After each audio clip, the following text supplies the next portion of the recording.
जय श्री राधे राधे। माघ महात्म्य अध्याय 22। माघ मास की ऐसी महिमा है कि इसमें गंगा का नाम लेकर स्नान करने से भी गंगा स्नान का फल मिलता है। बहुत पवित्र महीना है, ऐसे ही छोड़ना नहीं, कुछ न कुछ पुण्य कर्म जरूर करें।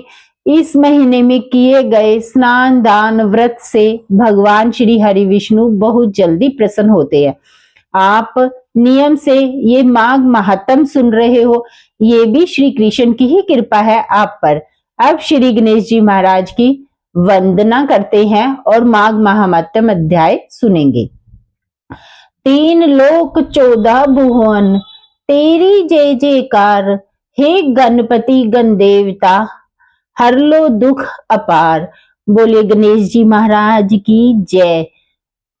अगर आपने चैनल को सब्सक्राइब नहीं किया है तो पहले आप जाकर चैनल को जरूर सब्सक्राइब करें प्लीज प्लीज, और बेल आइकन को जरूर दबाएं ताकि हर नोटिफिकेशन आप तक पहुंच सके।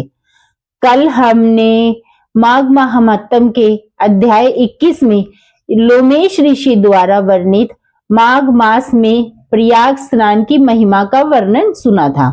अब आगे का सुनते हैं। श्री वशिष्ठ जी राजा दिलीप से बोले, हे राजन, अब मैं तुम्हें माघ मास का प्रभाव बताता हूँ, सुनो। इसे भक्ति पूर्वक सुनकर मनुष्य सब पापों से मुक्त हो जाता है। प्राचीन रथंतर कल्प के सतयुग में कुत्स नाम के एक ऋषि थे जो ब्रह्मा जी के पुत्र थे। वे बड़े ही तेजस्वी और निष्पाप थे। उन्होंने कर्दम ऋषि की सुंदरी कन्या के साथ विधि पूर्वक विवाह किया। उसके गर्भ से मुनि के वत्स नामक पुत्र हुआ जो वंश को बढ़ाने वाला था। वत्स की 5 वर्ष की अवस्था होने पर पिता ने उनका उपनयन संस्कार करके उन्हें गायत्री मंत्र का उपदेश दिया। अब वे ब्रह्मचर्य का पालन करते हुए भृगुकुल में निवास करने लगे। प्रतिदिन प्रातःकाल और सायंकाल अग्निहोत्र तीनों समय स्नान और भिक्षा के अन्न का भोजन करते थे। इंद्रियों को काबू में रखते, काला मृग चर्म धारण करते और सदा स्वाध्याय में ही लगे रहते।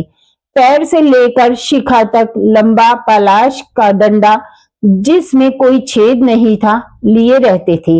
हाथ में सदा कमंडल धारण करते, स्वच्छ कोपिन पहनते, शुद्ध भाव से रहते और स्वच्छ यज्ञोपवीत धारण करते थे। उनका मस्तक सदैव भस्म से सुशोभित रहता था। वे सबके नैनों को प्रिय जान पड़ते थे।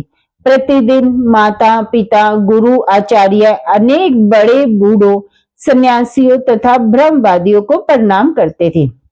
वे सदैव यज्ञ में तत्पर रहते और सदा शुभ कर्मों का अनुष्ठान करते थे। वे हाथ में पवित्री धारण करके देवता ऋषियों और पितरों का तर्पण करते थे। फूल चंदन और गंध आदि को कभी हाथ से छूते नहीं थे। मौन होकर भोजन करते थे। मधु और खारा नमक नहीं खाते थे। मधु यानी शहद। खड़ाऊ नहीं पहनते थे। सवारी पर नहीं चढ़ते थे। शीशे से मुंह नहीं देखते थे। नीला लाल और पीला वस्त्र, खाट, आभूषण तथा जो भी वस्तुएं ब्रह्मचर्य आश्रम के प्रतिकूल बताई गई या उनका सबका कभी स्पर्श नहीं करते थे। सदा शांत भाव से सदाचार में ही तत्पर रहते थे। ऐसे एकदम उत्तम आचरणवान वाले और पालन करने वाले वत्स मुनि सूर्य के मकर राशि पर रहते माघ मास में भक्ति पूर्वक प्रातः काल स्नान करते थे। वे उस समय विशेष रूप से शरीर की शुद्धि करते थे। माघ स्नान से उन्हें आत्मिक प्रसन्नता मिलती और वे मन ही मन अपने भाग्य की सराहना करते। अहो भाग्य मेरा जो मुझे इस पश्चिमी वाहिनी कावेरी नदी में स्नान का अवसर मिला। समुद्र में मिली हुई जितनी नदियां हैं उन सब का प्रवाह जहां पश्चिम या उत्तर की ओर है उस स्थान का प्रयाग से भी अधिक महत्व बतलाया गया है। मैंने अपने पूर्व पुण्यों के प्रभाव से आज कावेरी का पश्चिम गामी प्रवाह प्राप्त किया। मैं कृतार्थ हूँ, कृतार्थ हूँ, कृतार्थ हूँ। इस प्रकार सोचते हुए वे प्रसन्न चित्त से कावेरी के जल में तीनों का स्नान करते और कावेरी के पश्चिम गामी स्थान प्रवाह में 3 साल तक माघ स्नान किया। उसके पुण्य से उनका अंतःकरण शुद्ध हो गया और वे ममता और कामना से रहित हो गए। तदंतर माता पिता और गुरु की आज्ञा लेकर सर्व पाप नाशक कल्याण तीर्थ में आ गए। उस सरोवर में भी 1 मास तक माघ स्नान करके उन ब्रह्मचारी वत्स मुनि तपस्या करने लगे। राजन, इस प्रकार उन्हें उत्तम तपस्या करते देख भगवान विष्णु प्रसन्न होकर उनके आगे प्रत्यक्ष प्रकट हुए और बोले, हे मृग श्रृंगा, मैं तुम पर बहुत प्रसन्न हूँ। ये कहकर भगवान ने उनके मस्तक का स्पर्श किया। तब वत्स मुनि समाधि से जाग उठे और उन्होंने अपने सामने भगवान विष्णु को देखा। भगवान विष्णु सहस्त्र सूर्यों के समान तेजस्वी, कौस्तुभ मणि धारण किए हुए, मन को शांति देते हुए दिख रहे थे। उन्हें देखकर मुनि ने बड़े वेग से उठकर भगवान को प्रणाम किया और बड़े भाव से उनकी सुंदर स्तुति की। भगवान की स्तुति और नमस्कार करके वत्स मुनि भगवान के सामने हाथ जोड़कर खड़े हो गए। उस समय उनके नेत्रों से आनंद के आंसू बह रहे थे और सारे शरीर में रोमांच हो रहा था। तब श्री भगवान ने कहा, हे मृगश्रृंगा, तुम्हारी इस स्तुति से मुझे बड़ी प्रसन्नता हुई है। माघ मास में इस सरोवर के जल में जो तुमने स्नान और तप किए हैं, उससे मैं बहुत संतुष्ट हूँ। हे मुनि, तुम निरंतर कष्ट सहते सहते थक गए हो। दक्षिणा सहित दान पान से मुझे इतना संतोष नहीं होता जितना माघ के स्नान से होता है। अब पहले तुम मुझसे वर मांगो। मुनि मृग श्रृंग बोले, हे देवादिदेव, संपूर्ण देवताओं द्वारा वंदित हे जगन्नाथ, आप यहाँ सदैव निवास करें और सबको सब प्रकार के भोग प्रदान करें। सदा सब जीवों को सब तरह की संपत्ति प्रदान करे। भगवान, यही मैं अगर आपका कृपा पात्र हूं तो एक वर दे जिसका मैं आपको निवेदन कर रहा हूं। चरणों में पड़े हुए भक्तों को दूर करने वाले हे शरणागतों के दीन वत्सल, मैं आपकी शरण में हूं। भगवान विष्णु बोले, मृग श्रृंगा, एवं अस्तु, ऐसा ही होगा। मैं सदा यहाँ निवास करूंगा। जो लोग यहाँ मेरा पूजन करेंगे उन्हें सब प्रकार की सुख संपत्ति दूंगा।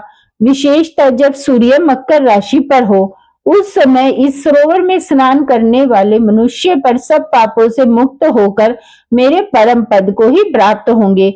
व्यतिपात योग में अयन प्रारंभ होने के दिन संक्रांति के समय विषुव योग में पूर्णिमा और अमावस्या तिथि को चंद्र और सूर्य ग्रहण के अवसर पर यहाँ स्नान करके यथाशक्ति दान देने से मनुष्य मेरे लोक में प्रतिष्ठित होगा।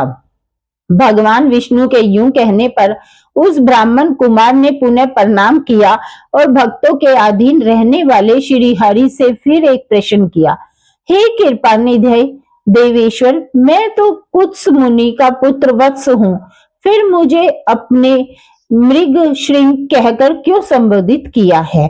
माघ महामात्म अध्याय 22 समाप्तम। कल माघ महामात्म के 23 में आगे की कथा सुनेंगे और जानेंगे भगवान विष्णु ने क्या जवाब दिया। तब तक याद कर लो, क्षण भंगुर जीवन है पगले, कर ले प्रभु का ध्यान, ना जाने देह का पंछी कब कर जाए प्रस्थान। याद रखिए, मन में बिठा लीजिए, जीवन का कोई भरोसा नहीं है, इसलिए अभी भी ज्यादा से ज्यादा नाम जप करके इस जन्म को सफल बनाइए और जन्म मृत्यु के चक्र से छुट्टी पाइए। बहुत हमारे शास्त्रों में क्लियरली लिखा है, कलयुग केवल नाम आधारा, सिर्फ नाम जप करके हमें भक्ति, शक्ति, मुक्ति, प्रेम सब कुछ मिल सकता है। इसलिए अपने हर सांस के साथ, हर समय, हर पल मन से, प्रेम से, भाव से जाप करते रहिए। हरे कृष्णा कृष्णा कृष्णा हरे हरे, हरे राम राम राम हरे हरे। लास्ट में एक रिक्वेस्ट है, प्लीज इन वीडियोस को ज्यादा से ज्यादा शेयर करें और माघ मास के इस प्रभाव को सबको बताओ, अपने शास्त्रों का ज्यादा से ज्यादा प्रचार कीजिए, ये भी एक सेवा है। अगर आपको वीडियो अच्छी लगी है तो प्लीज प्लीज बेल आइकन को जरूर दबाइए और सब्सक्राइब उससे पहले कीजिएगा ताकि हर नोटिफिकेशन आप तक पहुंच सके। भक्ति के रिलेटेड अगर आपको कोई ज्ञान है तो वो भी कमेंट बॉक्स में लिखकर बताइएगा। इससे ज्ञान बांटने से बढ़ता है और हमें हमारे सनातन धर्म को भी बढ़ा रहा है। धन्यवाद। जय श्री राधे राधे।